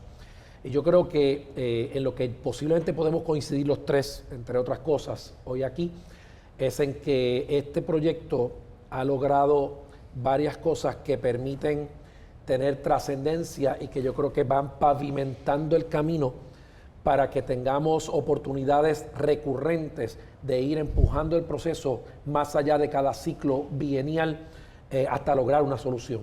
En ese sentido, ¿verdad?, soy más optimista que el profesor Gorrín Peralta en términos de que indistintamente de que se aprobase en el Congreso este año, pero no se pudiese aprobar en el Senado y tuviésemos que comenzar de nuevo en enero, ya podemos plantear de entrada que hay un camino andado, que hay una discusión sostenida entre sectores que antes simplemente no se sentaban a la mesa a dialogar y que pudiera acelerar un proceso para la próxima ronda del 23 y el 24. Ese es verdad, es uno de los escenarios que tenemos al frente y que tenemos que considerar, no lo podemos descartar, porque sería ingenuo de nuestra parte pensar que el proyecto, aún aprobándose en septiembre de este año en la Cámara, pudiese aprobarse antes de octubre en el Senado, sabiendo que hay elecciones en noviembre de medio término. Eso es, ¿verdad? No es que sea imposible, pero hay que reconocer que es improbable. No es usual que suceda un asunto de esta complejidad. Segundo, me parece importante señalar que el lado republicano en el Congreso, a pesar de no haber tenido votos en el comité, hay que mirar el proyecto de Jennifer González, el 1522, que tuvo la mayor cantidad de auspiciadores, más que el proyecto de Nidia Velázquez, que competían un poquito, ¿verdad?, por nuestra atención en este último año y medio. Pero no solo tenía algunos auspiciadores adicionales, tenía una cantidad significativa de congresistas republicanos endosando esa medida legislativa, lo que quiere decir que el argumento histórico del independentismo de que no discuto la independencia, pero ataco la estadidad porque ese es mi discurso, atacar la estadidad y tratar de convencer al pueblo de que no es viable, porque como se vota en las urnas una y otra vez a favor de la estadidad, pero no a favor de la independencia, pues la tengo que ir socavando. Pues no es correcto porque el apoyo republicano nunca ha sido como el apoyo demócrata, pero existe, está ahí, está en el récord legislativo del Congreso y creo que se va a materializar cuando esto baje a votación, si Dios mediante baja a votación en septiembre de este año, antes de la elección de medio término. Dicho eso, me parece que es importante señalar que el proyecto que se presentó por Jennifer González 1522 y este proyecto son similares en cuanto al asunto de la ejecutabilidad a favor de la estadidad, por lo cual me parece interesante el argumento de decir que la estadidad era la píldora venenosa de este proyecto, porque este proyecto ya tenía apoyo republicano y demócrata, el 1522 de Jennifer, cuando se crea este nuevo proyecto de consenso. Así que no es correcto argumentar que lo que detiene este proyecto 8393 es la estadidad, como tampoco lo es la independencia o la libre asociación. Yo creo que en todas las alternativas de estatus de Puerto Rico vamos a encontrar uno o dos congresistas o de extrema derecha o de extrema izquierda oponiéndose por cualquier razón, porque son estas personas que desgraciadamente creen en el coloniaje, no les importa el futuro de Puerto Rico y tratan nuestra situación con desdén. Podemos encontrar republicanos y podemos encontrar demócratas con esa actitud.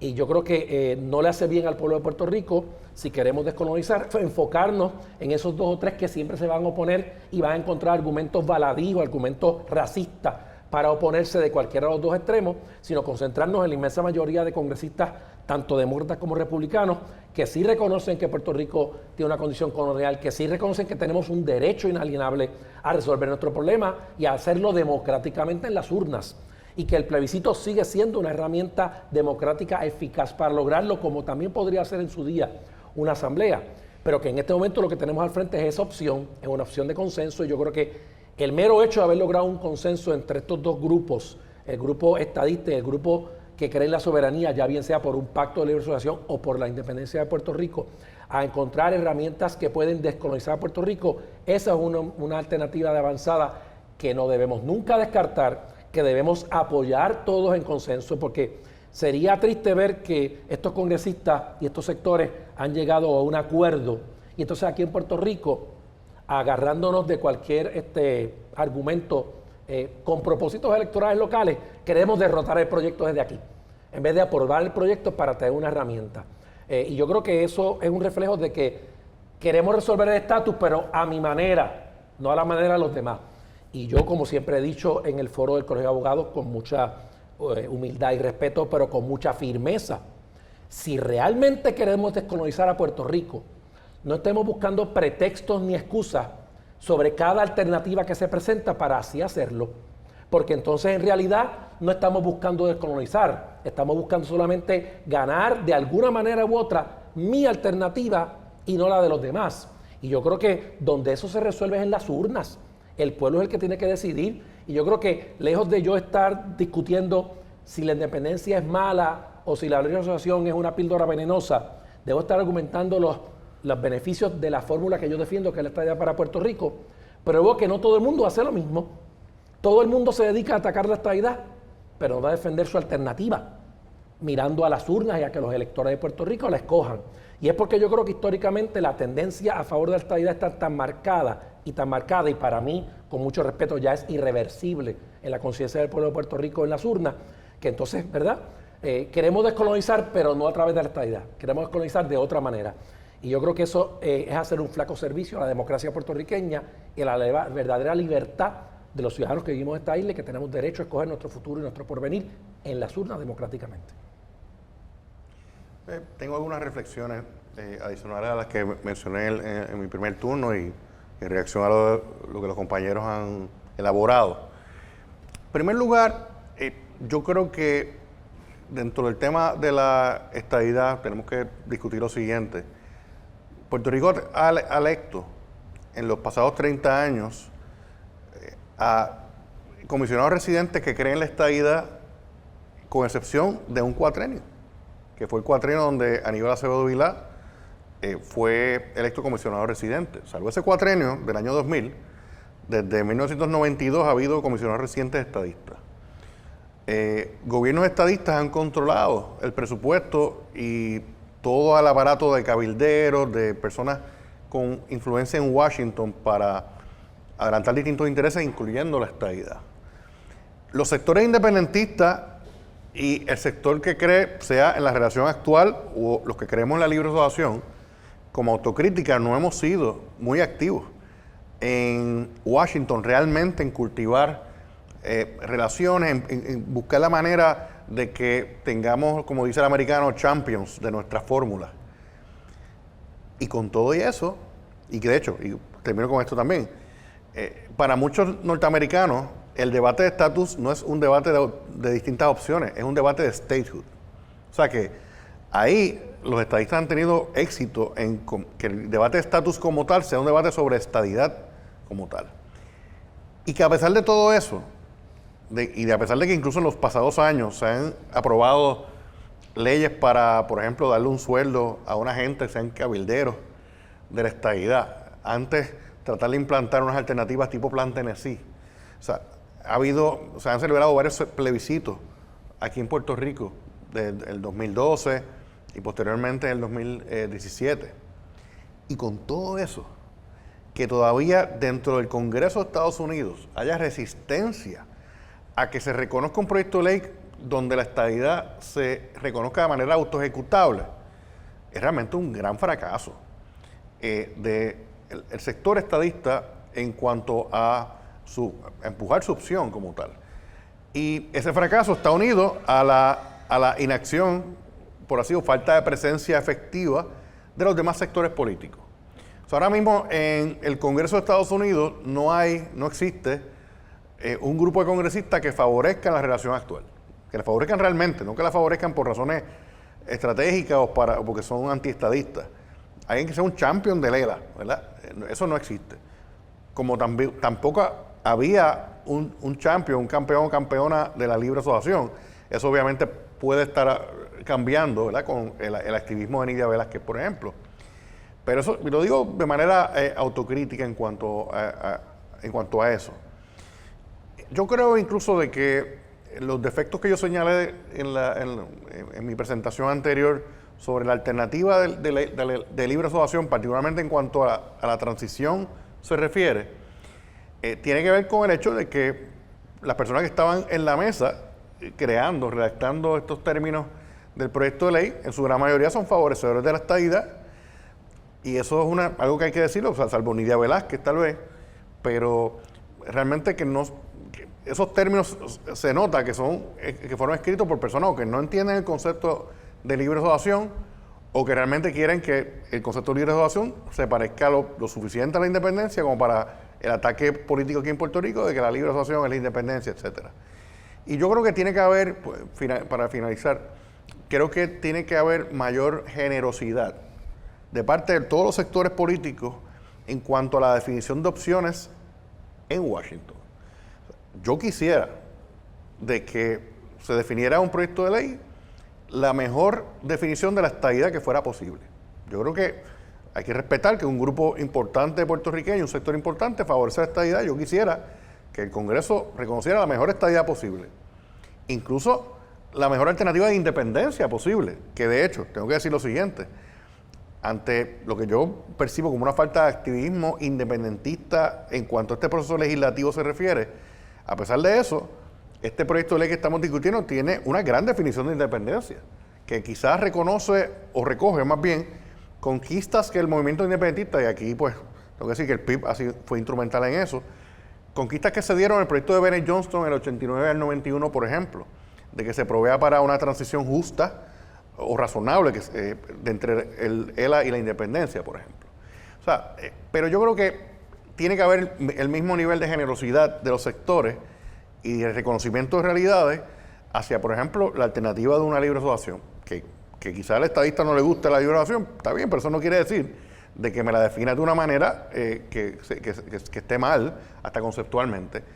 Y yo creo que hay que ejercer mucho esfuerzo de educación de parte de todos los sectores políticos, con los congresistas y con miembros del gobierno, la rama ejecutiva y otros sectores de interés, sobre nuestras alternativas como tal, porque yo creo que hay mucha falta de educación y como hemos hablado anteriormente, el Congreso cambia, la Cámara hay elecciones cada 2 años, el Senado también hay mucho cambio y si tú hablaste con un congresista hace 15 años, eso pues quizás no te valga de muy poco en cuanto a la opción de liberación, independencia o estadidad ahora mismo. O sea, hay que hacer un esfuerzo continuo de educación política y yo diría, vamos a empezar a ponernos el sombrerito de ser un poquito más generosos con las demás opciones, porque de lo contrario vamos a seguir como los cangrejos que están peleándose dentro de un cubo. Yo estoy de acuerdo con varias cosas que han dicho los dos compañeros. Por ejemplo, que este proyecto tiene unos méritos y que constituye un precedente importante. Y estoy de acuerdo en que es el heredero de aquel proceso del 1989 al 1991, en el cual, como tú señalas, la independencia salió muy bien. La definición de independencia que se incorporó al 712 era muy buena. ¿Por qué? Porque en ese activismo del PIB, en aquel proceso, se convenció a los diversos comités con jurisdicción sobre aquella legislación de que el modelo económico de la independencia que estábamos promoviendo en la definición de independencia y el proceso de transición era perfectamente viable y positivo. De hecho, el proyecto que estamos discutiendo ahora mejora la definición de la independencia, porque antes había un proceso de 10 años de transición en lo que sería ayuda externa, foreign aid, de 10 años, y ahora es 20 años. Así que no nos podemos quejar, nosotros no dijimos absolutamente nada. Ahora, yo creo y estoy de acuerdo con el compañero en el sentido de que está mal definida la libre asociación en unos aspectos medulares. Ahora, yo creo que es importante que la definición de estadidad no solo sea la mejor. ¿Qué quiere decir la mejor? La mejor para los promoventes, o la mejor para el Congreso, o la mejor para el pueblo que tiene que votar. Porque aquí en el pasado se ha vendido la estadidad, por ejemplo,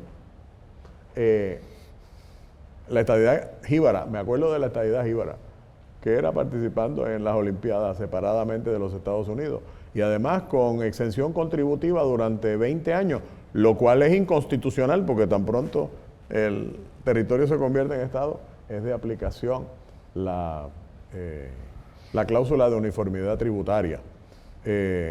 O que, ¿qué más había en aquella estadidad jíbara? Mis universos. Y mi universo también, como si eso fuera muy importante.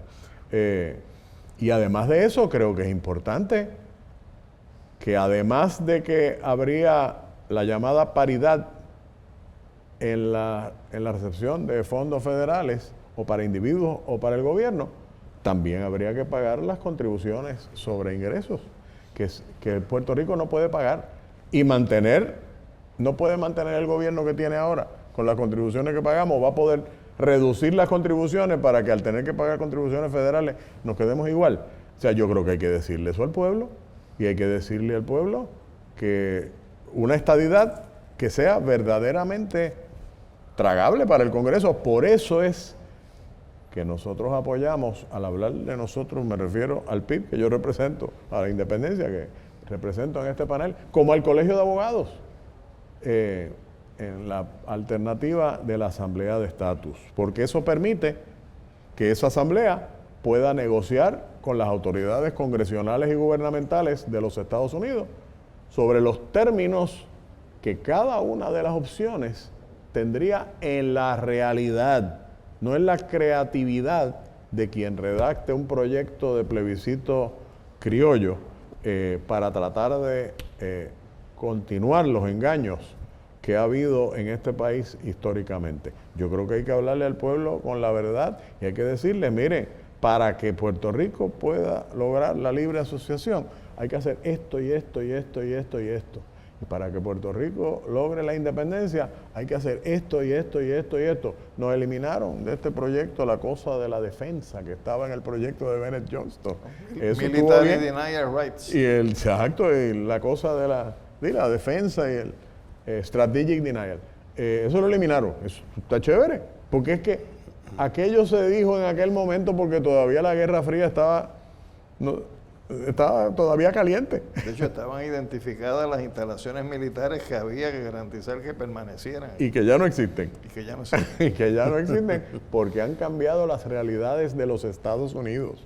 Pues yo creo que también la propuesta de estadidad que se le proponga al pueblo de Puerto Rico tiene que decir cómo sería la estadidad.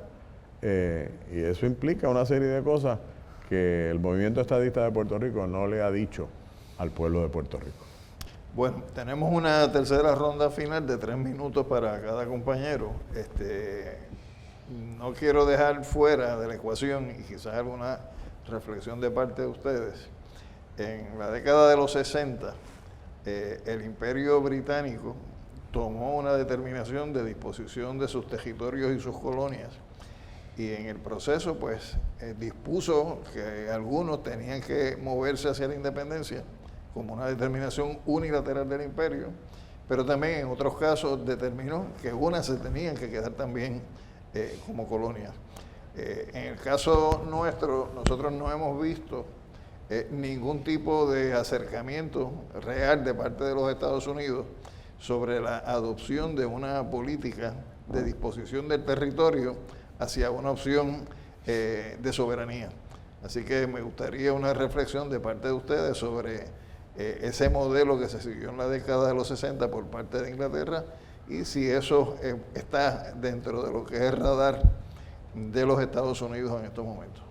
Bueno, en cuanto a ese tema me parece que es importante recalcar que es difícil compararlo porque en el caso del Reino Unido estábamos hablando de unas colonias que eran del tamaño de Australia, que eran del tamaño de Canadá y de otros lugares en el planeta, que no se compara con la situación de Estados Unidos, cuyo único territorio más poblado es Puerto Rico, por 3.5 millones de habitantes en aquel momento, ya vamos por 3.2. Así que obviamente la presión internacional de lo que tenía Inglaterra y lo que tiene Estados Unidos es dramáticamente distinta. Pero eso me lleva al planteamiento de que Estados Unidos tiene en Puerto Rico prácticamente la última colonia verdaderamente poblada del planeta. O sea, si buscamos en el mapa, y me puede corregir el distinguido profesor, que yo recuerde de las colonias que quedan, o se puede argumentar que quedan en el planeta, Puerto Rico es la más poblada en todo el planeta. Así que es un elemento... Y la más antigua. Y la más antigua y la más poblada. Es un elemento fundamental en esta ecuación de los dos lados de la cancha.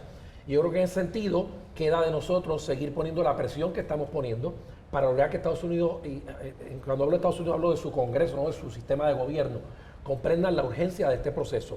Yo creo que, ¿verdad? Seguir argumentando en contra de esta estadidad para poder lograr la independencia porque no nos van a dar la estadidad, pues ese es el cuento de nunca acabar y yo creo que el foro no tiene ese propósito. Los que nos están escuchando conocen esto a la saciedad y yo creo que esto es muy sencillo, se reduce a que el pueblo de Puerto Rico es el que tiene que escoger en las urnas. Y para conocer la estadidad, pues mire, hoy en día Puerto Rico tiene 5 millones y pico de puertorriqueños viviendo en los estados y 3.2 millones viviendo aquí. Si la estadidad fuera tan mala o tan terrible, no habría 5 millones de puertorriqueños, ya estarían en algún otro lugar del planeta o en la isla de Puerto Rico, pero no estarían en los estados viviendo y desarrollándose exitosamente en la gran mayoría de los casos. Así que eso es materia de otro día, de otro debate y materia de eventualmente llegar a las urnas y que el pueblo haga su elección. Yo concluyo diciendo que lo más importante, creo yo, para este encuentro nuestro y este foro del colegio, es entender que tenemos una herramienta de varias frente a nosotros que puede llevarnos a la descolonización de Puerto Rico por una vía democrática. Que debemos abrazar ese proceso, apoyar ese proceso, respaldar ese consenso y empujarlo hacia el frente indistintamente del escollo que podamos tener en noviembre con la elección congresional y continuar en enero si fuera necesario hasta lograr finalmente descolonizar a Puerto Rico. Y yo espero que todos mantengamos ese nivel de consenso en términos generales para descolonizar a Puerto Rico. Pues yo quiero reaccionar un poco a lo que el compañero Gorrín estaba mencionando y no, realmente tú, Alejandro, estabas mencionando sobre la política de disposición de colonias por parte de Inglaterra, ¿verdad? Y eso tenía que ver con una decisión de política pública del gobierno inglés de disposición de sus colonias, ¿verdad? De hecho, perdóname la interrupción, cuando lo traje no en el contexto de Australia o Canadá, sino de lo que fue nuestra propia región del Caribe, que incluye pues Belice, incluye las Bahamas, incluye Jamaica y las islas del Caribe Oriental. Trinidad. Y Trinidad. Y la República, la hoy República Cooperativa de Guyana, que era la Guayana inglesa o británica. Pero mira una diferencia importante. Inglaterra se reconocía como una nación imperial, con colonias. O sea, tenían esa mentalidad, tenían ese reconocimiento de que era un imperio, de que tenían intereses en los lugares donde ejercían la soberanía de la monarquía, etcétera. Pero Estados Unidos no se reconoce a sí mismo como una nación imperialista que tenga colonias. Y nunca lo ha hecho. Y eso ha sido parte del problema que hemos tenido en estos pasados 100 y pico de años, donde la falta de reconocimiento, ¿cómo va a ser que yo sea un país imperialista si yo soy un país que nació de una revolución? Bueno, está bien, eso fue en 1700 y pico, pero ya más después te convertiste en eso, ¿verdad? Estados Unidos. Y esa falta de identidad, de reconocerse a sí mismo como un lugar, o sea, un gobierno que tiene colonias, es un problema. El segundo problema, y se los planteo y puede ser objeto de quizás otro tipo de actividad. ¿Por qué Estados Unidos sigue aquí en Puerto Rico? Yo no sé. Yo lo sabía en 1989. Lo sabía tal vez hasta el 99. Tiene unos intereses estratégicos importantes aquí. Alguna gente sí, pero también estaba el tema de la explotación económica, que somos un mercado cautivo para los intereses económicos americanos.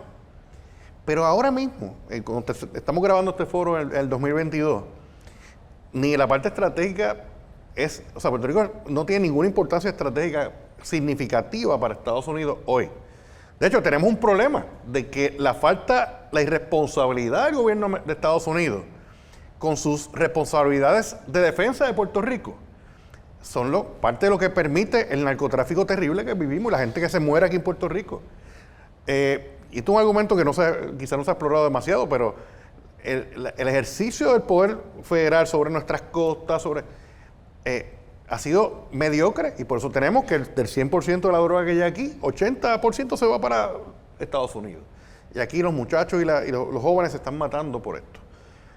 Pero realmente el interés estratégico que tenía Puerto Rico, que era la razón por la cual llegaron los americanos in the first place, ya no existe realmente. Y como el listado de bases que había, que tú mencionas en aquel proyecto, el concepto de strategic denial en la independencia, ¿correcto? Así es. O sea, que es una cosa terrible, pero bueno, es lo que estaba dispuesto quizás el Congreso a considerar en el 89, realmente irrelevante hoy.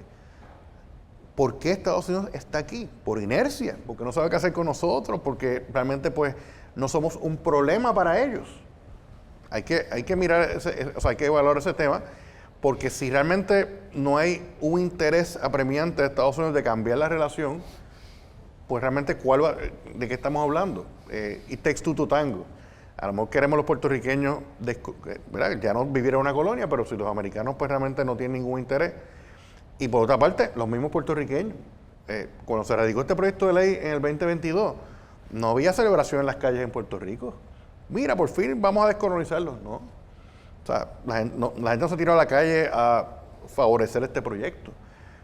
Y hay que evaluar lo que está pasando en la sociedad puertorriqueña con respecto al tema colonial. Como dije en la presentación inicial, me parece que estamos en una realidad bastante post-status en cuanto a los intereses de la gente O sea que todas estas circunstancias tenemos que evaluarlas, poner dentro de la evaluación el hecho que después del huracán María, los desembolsos multimillonarios del gobierno de Estados Unidos han creado aquí una economía de desastre, ¿verdad? Disaster economy, donde miles de puertorriqueños están hoy trabajando basado en eso. O sea, ha habido unos cambios importantes unidos a lo que hemos señalado de los problemas de gobernanza que ha creado Promesa. Y dejo con esto, en la alternativa de la estadidad, por ejemplo, ¿cómo es posible que un proyecto de ley que hable de la estadidad no defina qué va a pasar con el plan de ajuste fiscal de Puerto Rico? Porque ya hay un plan de ajuste, ya la deuda del gobierno central se ha renegociado. ¿Y cómo eso cuadra con el pago de contribuciones federales? Había un silencio tremendo. Así que nada, yo creo que son unos temas importantes que tenemos que poner sobre la mesa y es un tema básico. ¿Por qué Estados Unidos está aquí? ¿Por qué quiere continuar aquí si quisiera continuar? Y cuáles son los intereses del pueblo de Puerto Rico ahora mismo en cambiar la relación política que tenemos hoy. Carlos. Volviendo a la pregunta que nos lanza Alejandro sobre si Estados Unidos está dando alguna señal de que quiera modificar la relación con Puerto Rico, yo creo que sí. Yo creo que ha habido un cambio muy dramático. Desde el 1953, en que le dijeron a Naciones Unidas, nosotros ya resolvimos el problema del colonialismo en Puerto Rico porque se aprobó una constitución y no sé qué cosa, así que ya no vamos a rendir más informes, porque ya no tenemos un problema colonial en Puerto Rico. A lo que han dicho los 3 informes de Casa Blanca, en el sentido de que Puerto Rico sigue siendo un territorio no incorporado desde el 1898. No ha cambiado absolutamente nada. Eso es un cambio muy importante, que la posición de Casablanca a través de los 3 informes. Uno de esos informes dice que los poderes plenarios del Congreso sobre Puerto Rico son tan plenarios que podrían cederle a Puerto Rico a otra nación sin pedirnos opinión a nosotros. Aparte de que eso es absolutamente ofensivo y escandaloso que se diga en el siglo XXI, tuvieron la franqueza de decir, esto es un territorio de los Estados Unidos y podemos hacer lo que queramos. Y no solamente eso, sino que desde el 1980, la Corte Suprema de los Estados Unidos, en el famoso caso de Harris, dijo que el Congreso seguía ejerciendo autoridad para legislar sobre Puerto Rico y para tratar a Puerto Rico distinto de como trata a otras jurisdicciones, la que sea. Hasta lo que han dicho en el caso famoso de Sánchez Valle, que han dicho desde la Corte Suprema, el intérprete definitivo de la Constitución de este país, no, Puerto Rico no tiene ninguna soberanía, y me parece que eso es un cambio importante porque nadie dice yo estoy pecando y voy a seguir pecando. La gente usualmente dice yo pecar, no he hecho nada malo. Aunque lo haya. Sí, entonces esta gente pecó, lleva pecando 124 años, violentando el derecho del pueblo de Puerto Rico a su libre determinación, y ahora por lo menos han dicho, mea culpa, mea máxima culpa. Lo que pasa es que todavía no le hemos impuesto la penitencia. Y por lo tanto, yo creo que ha llegado el momento histórico en nuestro país de crearle esa crisis a los Estados Unidos para que tengan que reaccionar y definitivamente ejercer su poder plenario bajo la cláusula territorial que dispone en primer lugar que su poder es el de disponer del territorio. Tenemos que convencer a Estados Unidos que es de la misma forma que fue en el interés del Reino Unido salir de las colonias, por razones económicas, por razones geopolíticas, por las razones que fuera, tenemos que convencer al Congreso de Estados Unidos de que les conviene facilitar la libre determinación del pueblo de Puerto Rico. Yo creo que ha llegado el momento. Bueno, me parece que el consenso es de que ciertamente hay una unidad de criterio en el reconocimiento de que el mismo poder plenario que se ejerció a partir de 1898 se sigue ejerciendo el día de hoy por parte de los Estados Unidos. Me parece que donde está el ajo del problema, es la salida es hacia dónde. Así es. Y en ese sentido ellos no han logrado todavía un consenso, pero ese consenso lo podemos forzar nosotros si desde Puerto Rico generamos un proceso que la propuesta que tiene el colegio es la de la Asamblea Constitucional de Estatus para recabar un proceso de negociación con los Estados Unidos hacia opciones no coloniales y no territoriales. Nos corresponde a nosotros la presión en esa dirección. Así que espero que con esta discusión que hemos sostenido hoy en este foro podamos haber aportado elementos de juicio y elementos de análisis adicionales a nuestros compañeros y compañeras dentro del Colegio de Abogados y Abogadas de Puerto Rico, pero también, como es un foro que se va a estar presentando a través de las redes, pues al pueblo puertorriqueño en general. Así que muchas gracias.